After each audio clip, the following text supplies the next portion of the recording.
Hace más de 160 años que llegó el ferrocarril por primera vez a esta ciudad de Burgos. Fue un 25 de octubre de 1860. En aquella ocasión, los viajeros que realizaron ese trayecto inaugural tardaron 3 horas y media en recorrer 121 kilómetros, que son los que distan entre Burgos y Valladolid. Eso sí, os cuento también que la primera estación de Burgos, la estación de Burgos Avenida, permitía que los trenes llegaran hasta el centro de la ciudad. A día de hoy, la estación de Rosa Manzano, inaugurada en el año 2008, se encuentra a 1 hora caminando de la catedral. Eso sí, hasta aquí llegan trenes de alta velocidad, trenes Alvia, Aves, Intercity y, por supuesto, también trenes regionales y de media distancia. Y como ya te he dicho, desde la estación de Renfe hasta el centro de Burgos tienes más de 1 hora de camino, así que quizás deberías de valorar tomar un autobús. Un autobús que, por cierto, también te va a permitir conocer la arquitectura de los barrios más modernos de la ciudad.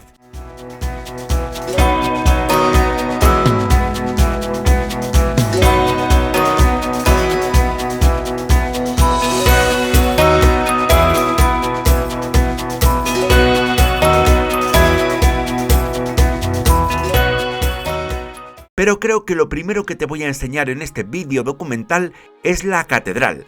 Al fin y al cabo es el símbolo de esta ciudad y alberga grandes tesoros como la tumba del Cid Campeador o la capilla de los condestables de Castilla y algunos elementos curiosos como el papamoscas.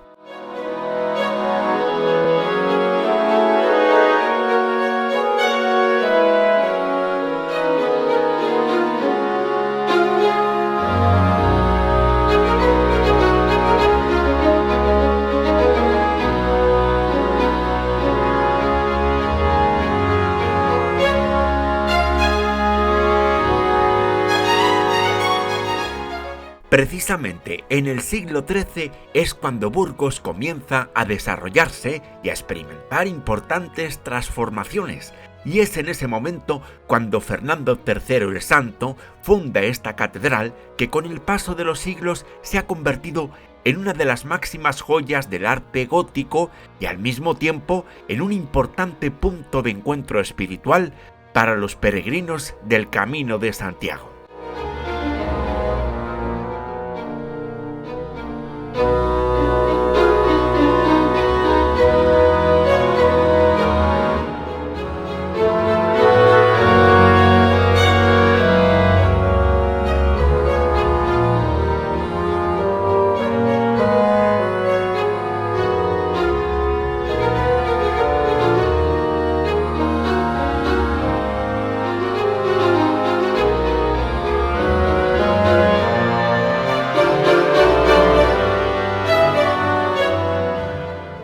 Y precisamente la altura de las torres de esta catedral también tiene una importante simbología espiritual, ya que representa la búsqueda por acercarse al cielo, alejándose de lo terrenal y lo mundano. Es una manera de orientar la mirada y el espíritu hacia Dios. Sin duda que la Catedral de Burgos es uno de los edificios más emblemáticos de España y es símbolo también del arte medieval de nuestro país. De hecho, dicen que este es el primer edificio de estilo gótico de nuestra península ibérica. Esta catedral está considerada como Patrimonio de la Humanidad y tiene más de 800 años. ¿Qué tal si me acompañas a conocerla?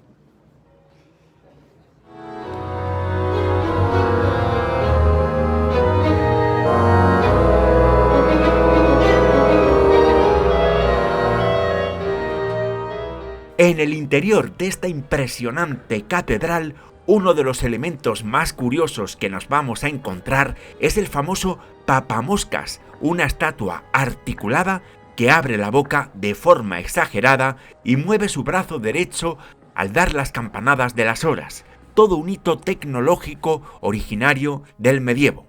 Estaban a punto de dar las 4 de la tarde cuando Luis Ignacio, un servidor, estaba grabando al papamoscas en el interior de este templo.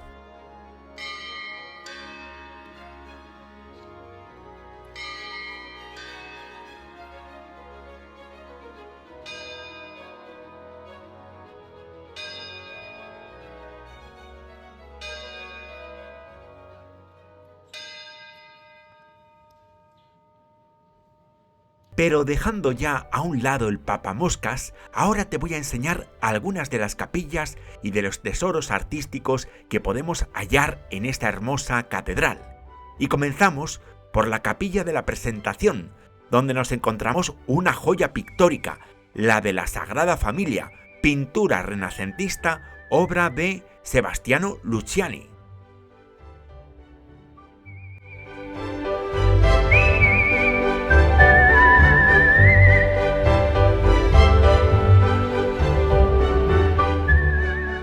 Merece también la pena que nos detengamos en la Capilla de la Natividad, una joya de la plenitud del Renacimiento. El retablo está dedicado a la Natividad de la Virgen y a la adoración de los Reyes Magos, y es de estilo gótico manierista. Y fijaros en esta espectacular bóveda estrellada, sin duda causa un efecto muy místico y muy simbólico. De alguna forma exalta la luz divina y me sirve para hablarte y enseñarte uno de los lugares más bellos de esta catedral. Me estoy refiriendo a la Capilla de los Condestables de Castilla. Es una de las más bellas capillas funerarias del mundo y desde luego merece toda nuestra atención y admiración.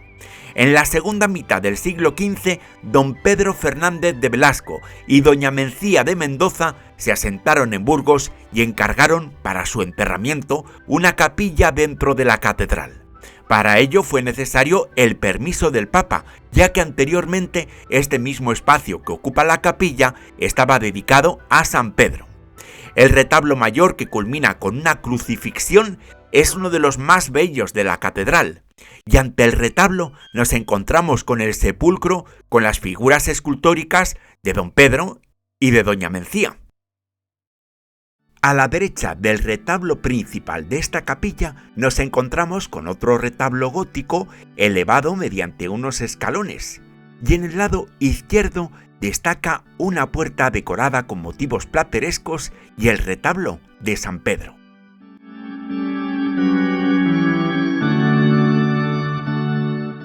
Me adentro ahora en la nave central de la catedral para enseñarte el coro, las tumbas del Cid y de doña Jimena y la capilla mayor, pero vayamos por partes. Comencemos por el coro.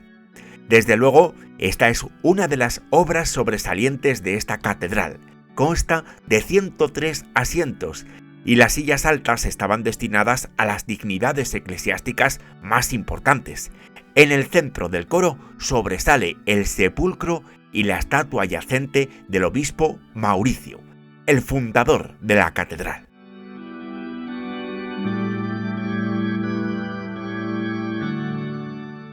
Una de las grandes bellezas de este templo y que a mí me impresionó y que a ti también te impresionará cuando vengas a visitar la Catedral de Burgos es este cimborrio. Se cuenta que Felipe II, al contemplar la bellísima estrella, debió afirmar lo siguiente: más parece obra de ángeles que de hombres.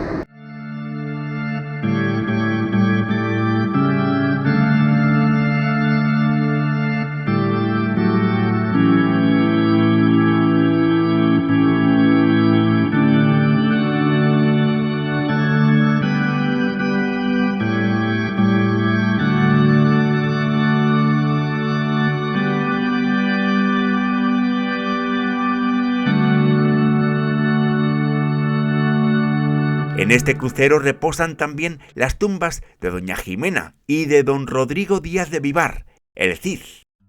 Y otro de los principales tesoros artísticos de esta catedral es el altar mayor, que cuenta con un monumental retablo renacentista.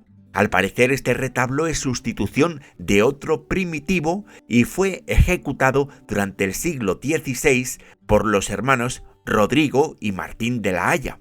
En el centro del retablo destaca la imagen de plata policromada de la Virgen de Santa María la Mayor, la patrona de Burgos. En los pedestales figuran diversas escenas bíblicas y al pie del altar se encuentran varias sepulturas.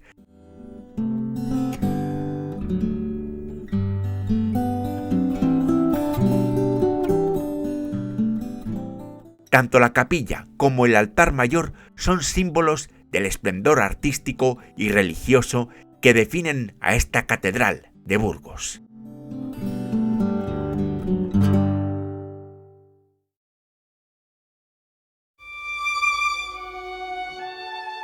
Fíjate en este tímpano que tenemos en el acceso a la capilla de Santa Catalina. Está representando el descendimiento de Jesús en la cruz.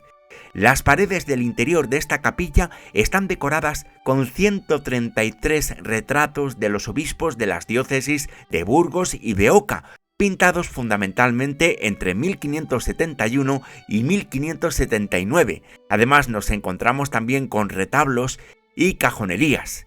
Desde su construcción hasta el año 1596 funcionó como sala capitular, es decir, era el espacio especialmente pensado para las reuniones del cabildo catedralicio. Su construcción marcó un hito en la arquitectura religiosa de la Edad Media.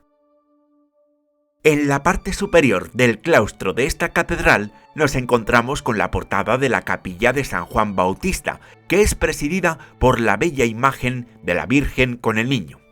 Este claustro alberga numerosos sepulcros góticos y renacentistas de obispos y representantes importantes del clero, y esto desde luego refuerza su carácter funerario y conmemorativo. Y en este mismo claustro nos encontramos con una representación de Jesucristo acompañado por la Virgen y por San Juan y rodeado de ángeles. Pero si te fijas, parece como si Jesús estuviera dictando sentencia. Es algo muy típico del arte medieval, representar a Jesús como si fuera un juez o como un rey.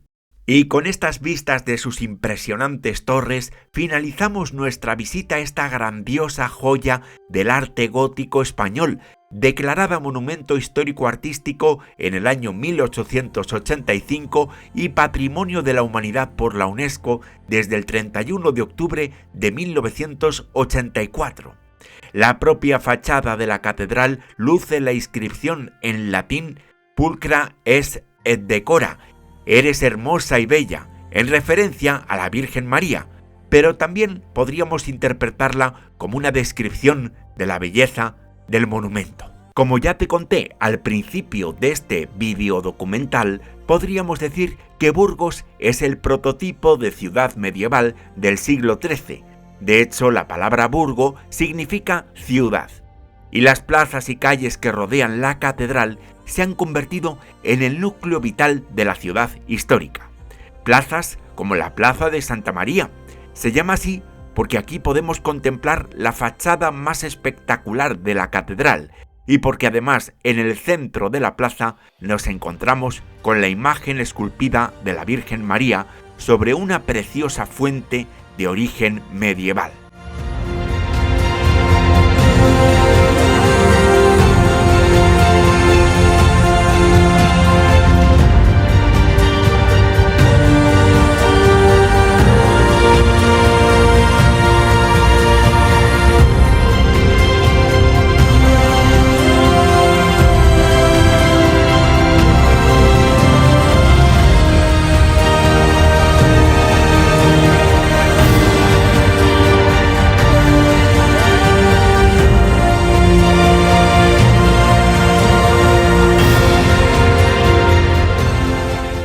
Muy cerca nos encontramos con la Plaza del Rey San Fernando, dedicada a Fernando III el Santo, quien fundó e inició las obras de la catedral.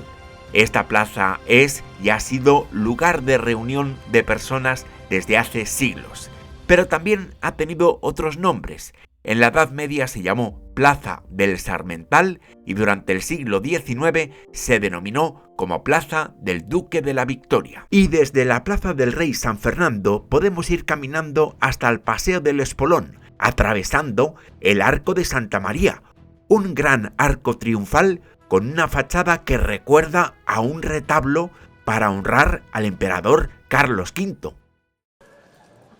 el Arco de Santa María, conocido también desde tiempos inmemoriales como la Puerta de la Puente de Yuso. Se trata de una de las 12 puertas de la muralla de Burgos. Este lugar ya era citado en el Cantar del Mío Cid como punto de entrada y de salida de la ciudad.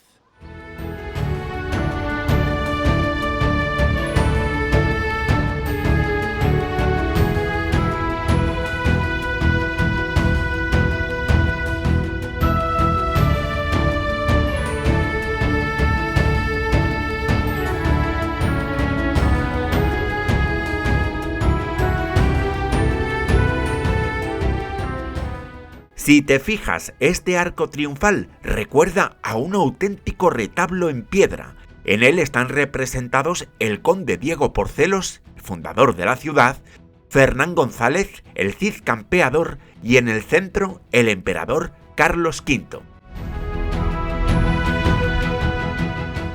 Y en el otro extremo del Paseo del Espolón, el teatro principal. Sin duda este teatro es uno de los edificios más destacados del paseo. Yo creo que tanto el teatro principal como el paseo, en realidad, son como amigos inseparables porque representan la identidad y la vida cultural de esta ciudad.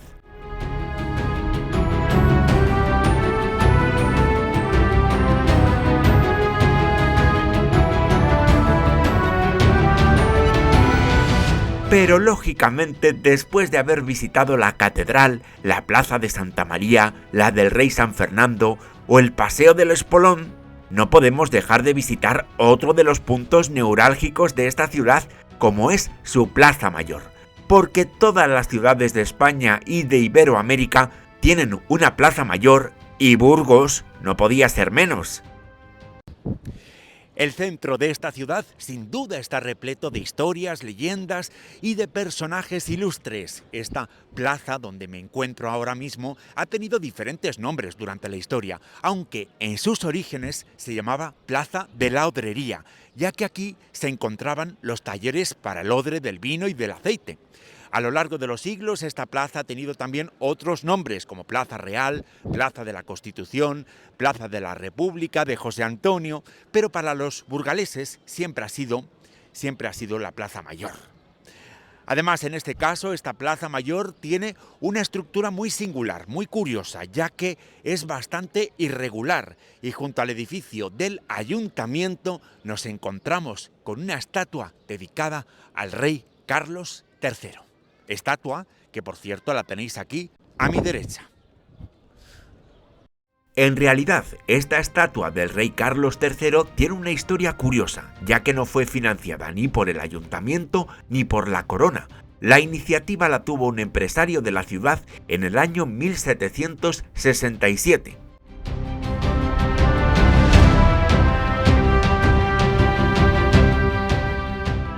También hay que destacar que esta es una plaza muy colorida. Cada edificio tiene un color diferente y, por supuesto, llama mucho la atención el ayuntamiento, que es de estilo neoclásico y está construido en el siglo XVIII.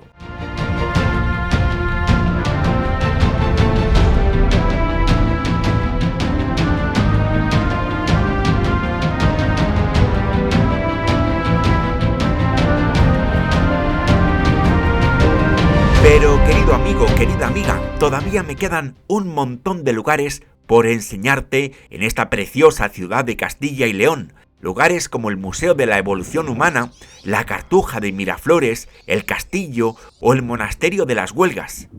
Antes, eso sí, vamos a ver a nuestro amigo Rodrigo.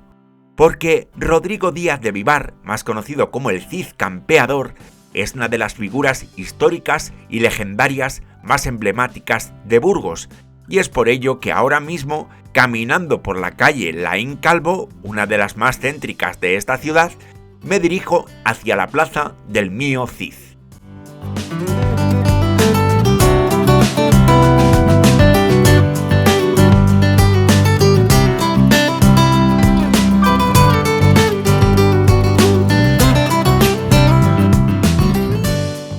Y es que nuestro amigo Rodrigo nació a unos 10 kilómetros de Burgos, en la población de Vivar, alrededor del año 1043.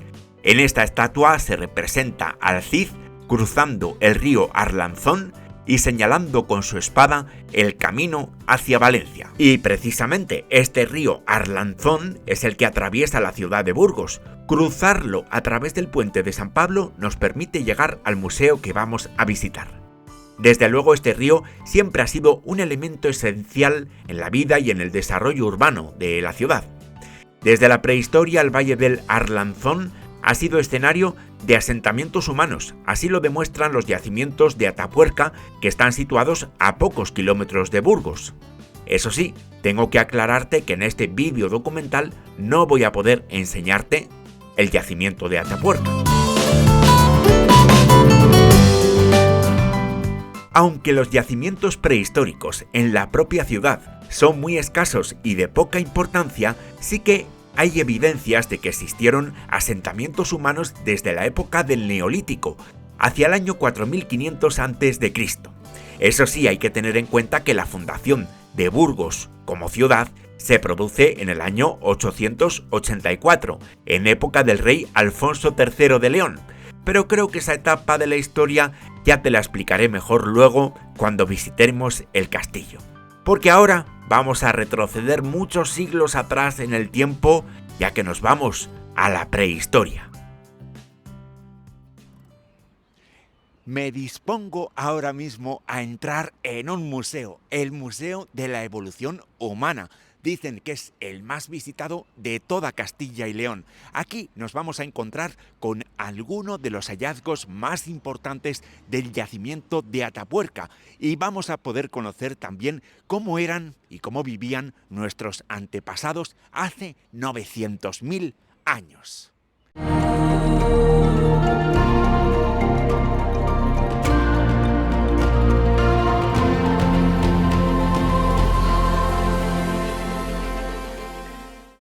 En realidad, lo que se nos explica en este museo es la teoría de la evolución a través de los hallazgos encontrados en la Sierra de Atapuerca, hallazgos con una antigüedad cifrada en unos 300.000 años. Gracias a este museo podemos conocer cómo se han ido desarrollando las excavaciones en Atapuerca desde finales del siglo XIX.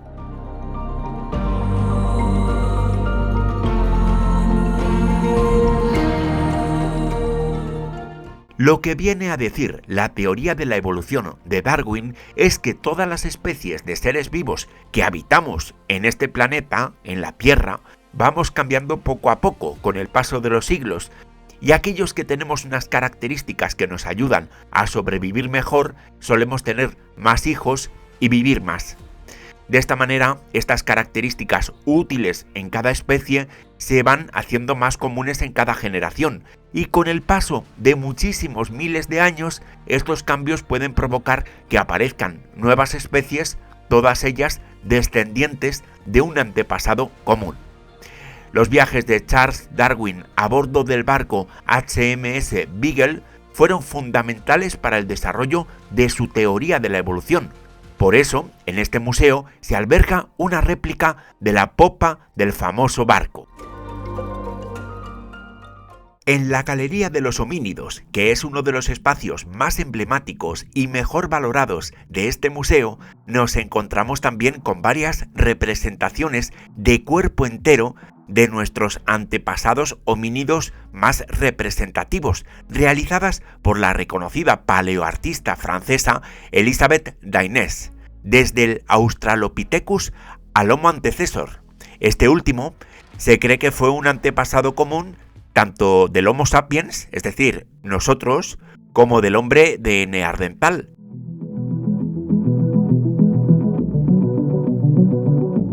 Se supone que ese ancestro común que compartimos el Homo sapiens y el chimpancé vivió hace unos 5 millones de años. ¡Madre mía! Todo lo que hemos evolucionado hasta el surgimiento de nuestra especie, el ser humano, el Homo sapiens, que tenemos capacidad para controlar el fuego, que somos capaces de fabricar utensilios cada vez más complejos, que hemos pasado de vivir en cuevas a construir edificaciones como la Catedral de Burgos y que nos preocupamos del más allá, queriendo perpetuar nuestra existencia después de la muerte.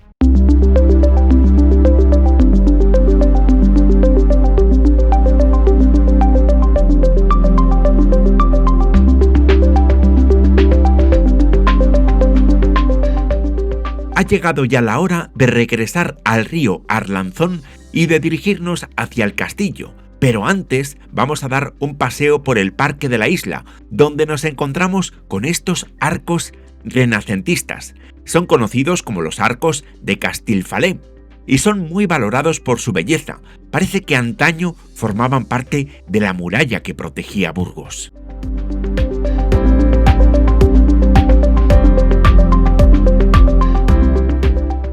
Y si te paras a pensar, estos no son los únicos arcos que hemos conocido. Ya te he enseñado antes el arco de Santa María y en cuestión de segundos te voy a llevar al arco de San Esteban y a las murallas.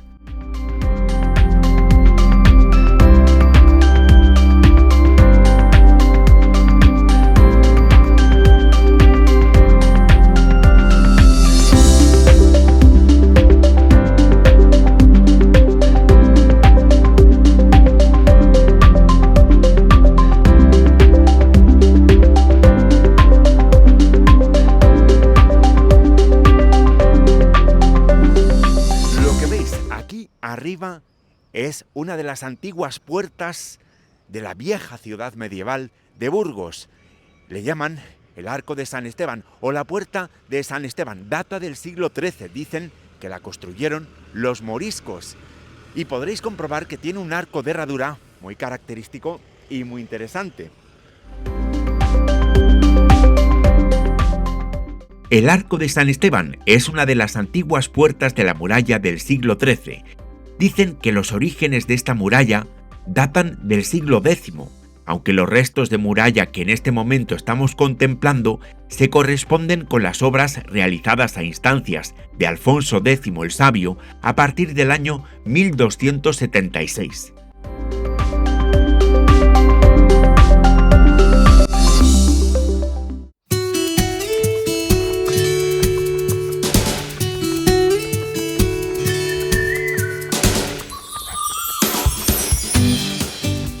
Y desde el Arco de San Esteban tomamos esta carretera hacia uno de los lugares más emblemáticos de esta ciudad, el castillo. Tengo que confesarte que esta zona me parece muy agradable. La carretera bordea todo el parque del castillo, una zona muy arbolada, y además hay una terraza con un excelente mirador de toda la ciudad. Pero adentrémonos en la historia y en las ruinas de este castillo, que por cierto está en proceso de restauración en este momento. Pues queridos amigos, me encuentro ahora mismo justo delante de lo que es el castillo, es decir, estos muros que tengo aquí detrás de mí, pues pertenecen a esta gran obra arquitectónica que es el Castillo de Burgos. Dicen que la ciudad pues se fue formando gracias a esta edificación. Y dicen también que fue construido este castillo en el año 884. Si te parece, vamos a conocer un poquito su historia. La historia de este castillo está fuertemente entrelazada con la historia de la ciudad, y la fundación de este a finales del siglo IX supuso también su nacimiento. A lo largo de los siglos el castillo también se fue transformando y pasó de ser una fortaleza defensiva a ser una residencia palaciega de los reyes de Castilla. Pero sabes que en el año 1813 España estaba invadida por los franceses y las tropas de Napoleón volaron este castillo con explosivos. El castillo es el núcleo original en torno al cual se desarrolló la ciudad. En sus orígenes, Burgos fue una ciudad fortificada y a lo largo de los años fue creciendo hasta convertirse en capital del Reino de Castilla.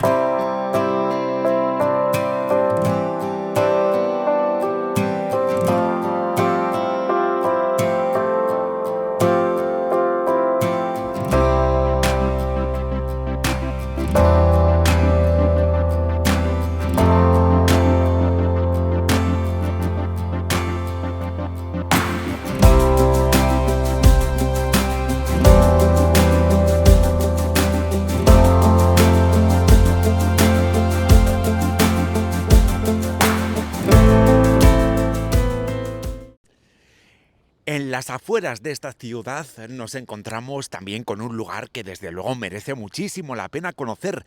Se trata del Real Monasterio de las Huelgas, fundado en 1187 por el rey Alfonso VIII de Castilla. En la actualidad está declarado Monumento Histórico Artístico y forma parte de los Reales Sitios de Patrimonio Nacional.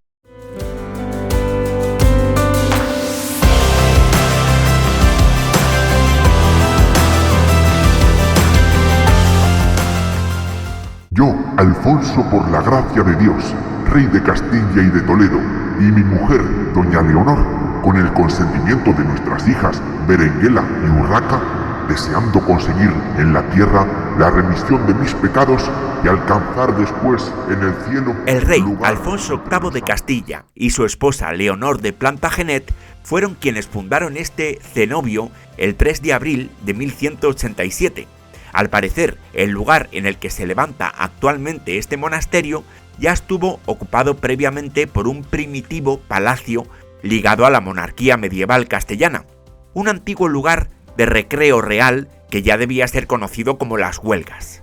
Entre el castillo y el monasterio hay unos 30 minutos de paseo caminando, y seguramente esta proximidad física y la elección del lugar respondían a una estrategia de consolidar el poder de la monarquía en torno a la ciudad de Burgos. Pero, ¿por qué motivo se llama Monasterio de las Huelgas? Etimológicamente la palabra huelga deriva del vocablo prerromano olga, que en la Castilla medieval servía para designar a los terrenos no trabajados o no cultivados. Eran zonas de pasto para el ganado que no se destinaban al trabajo agrícola. De ahí que se llamaran zonas de huelgo.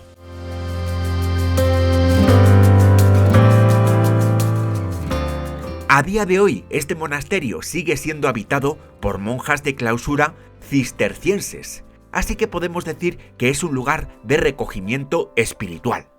Pero también ha sido un lugar central en la historia de nuestro país, testigo de muchos acontecimientos. Aquí se han producido coronaciones reales, saqueos durante la Guerra de la Independencia y actos políticos de la extrema derecha en la Guerra Civil.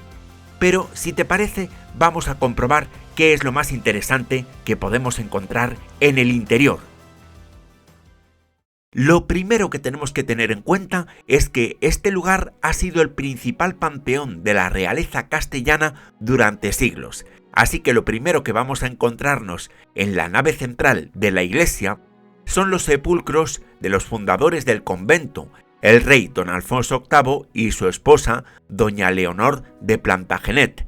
Es curioso ver cómo don Alfonso espera la resurrección de los muertos entre los típicos castillos de Castilla, mientras que en la tumba de doña Leonor se representan leopardos románicos y escenas evangélicas.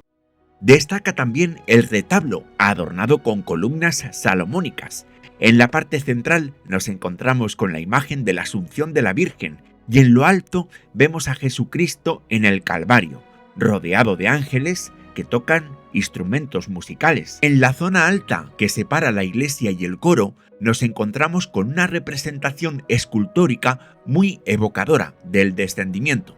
Nos muestra al mismísimo Jesucristo con una mano ya desprendida y con la otra dispuesta para el desclavamiento que le va a hacer San Juan con una tenaza, mientras que José de Arimatea se dispone a envolver su cuerpo en una sábana blanca. En la nave de Santa Catalina, junto con este retablo, nos encontramos también con el sepulcro del infante don Fernando de la Cerda, hijo de Alfonso X el Sabio. Se trata de un ejemplo muy particular de la escultura funeraria gótica y está cobijado bajo un arco adornado con hojas de vid, racimos de uvas, castillos y leones.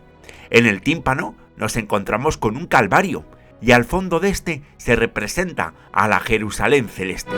Y en este primitivo claustro románico se dice que doña Leonor solía pasar el rato conversando con las primeras monjas que habitaron este monasterio.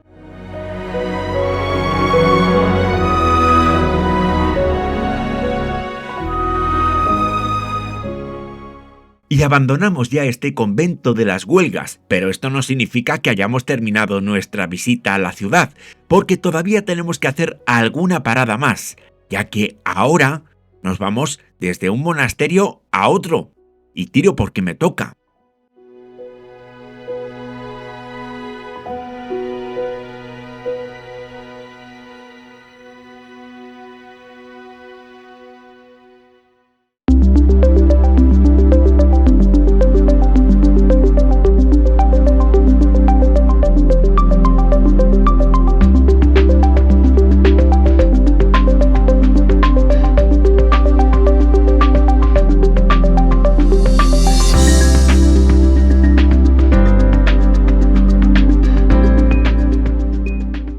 Desde el monasterio de las Huelgas y desde el propio centro de la ciudad de Burgos podemos ir caminando hasta otro monasterio, la Cartuja de Miraflores.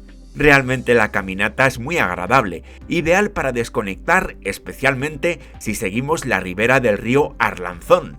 Es una gran experiencia para meditar, desconectar y para disfrutar de la naturaleza. Aquí te encuentras sauces, fresnos, chopos y puedes sentirte acompañado por algunos pajarillos como el milano, el carbonero o el verdecillo. Incluso, ocasionalmente, podrías encontrarte con algún zorro.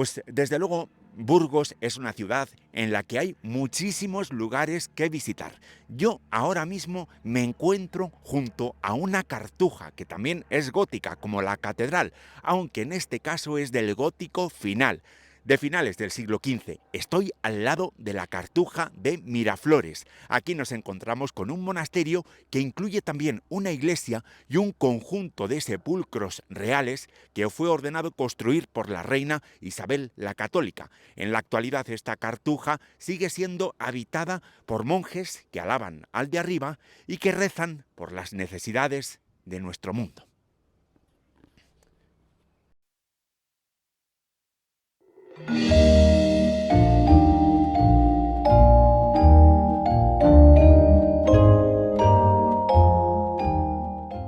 Seguramente lo más impresionante que nos encontramos en esta cartuja es el retablo mayor de Gil de Siloé.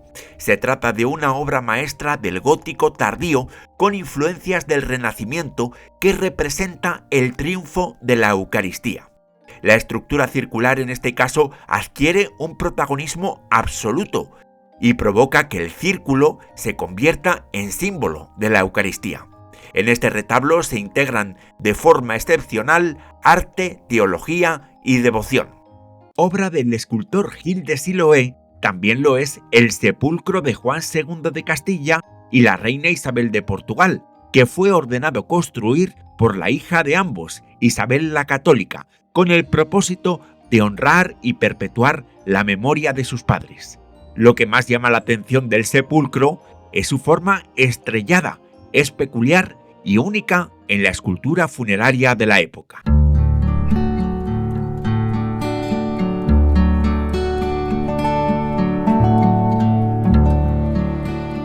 La capilla de Nuestra Señora de Miraflores destaca también por su gran riqueza artística y en la bóveda encontramos una espectacular representación de la coronación de la Virgen María, rodeada de ángeles y acompañada de escenas del Antiguo Testamento.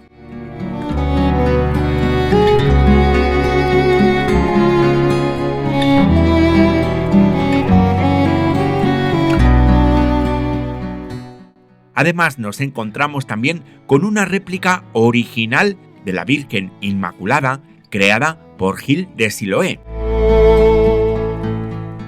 Y este estanque con peces encaja perfectamente con la esencia de la vida de un monje cartujo que se caracteriza por la búsqueda del silencio, la contemplación y la conexión con lo divino a través de la naturaleza. Los peces de colores y el agua en movimiento son elementos importantes para meditar y para aislar la mente de otras distracciones. Este estanque se encuentra en el llamado Patio del Silencio o Rincón Cartujo, un pequeño patio acondicionado por los religiosos con elementos naturales y arquitectónicos que invitan a la contemplación y al silencio.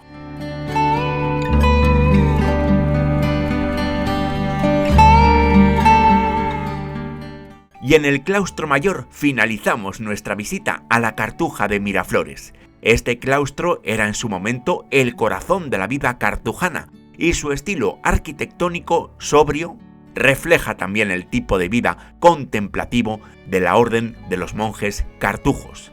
Aquí también nos encontramos con una estatua de piedra de San Bruno, el fundador de dicha orden. Así que ya aprovecho para despedirme de él y para iniciar desde aquí el camino a la estación de Burgos Rosa Manzano.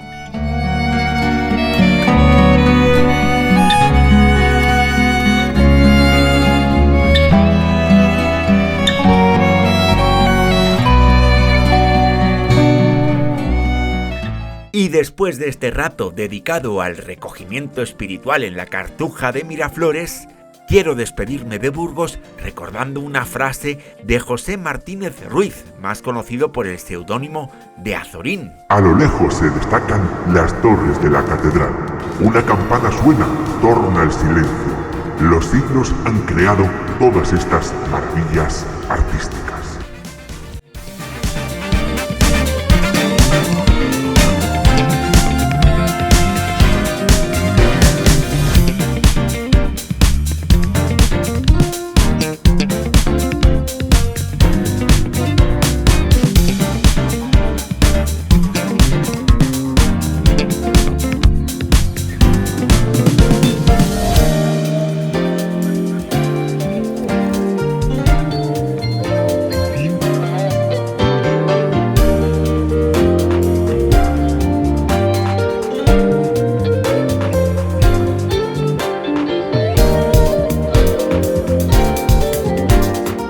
Maravillas artísticas como la Catedral, la Plaza Mayor, el Arco de Santa María, el de San Esteban, el Castillo, las murallas, los monasterios de las Huelgas o de Miraflores y, por supuesto, el Museo de la Evolución Humana, que nos permite viajar a la prehistoria. Todo esto te he enseñado en este vídeo reportaje. Si te ha gustado, suscríbete a mi canal y pincha en el me gusta. Te invito también a que visites mi página web www.viajandoconluisignacio.es. Repito, www.viajandoconluisignacio.es, página en la que podrás encontrar todos mis contenidos de vídeo y podcasts en internet.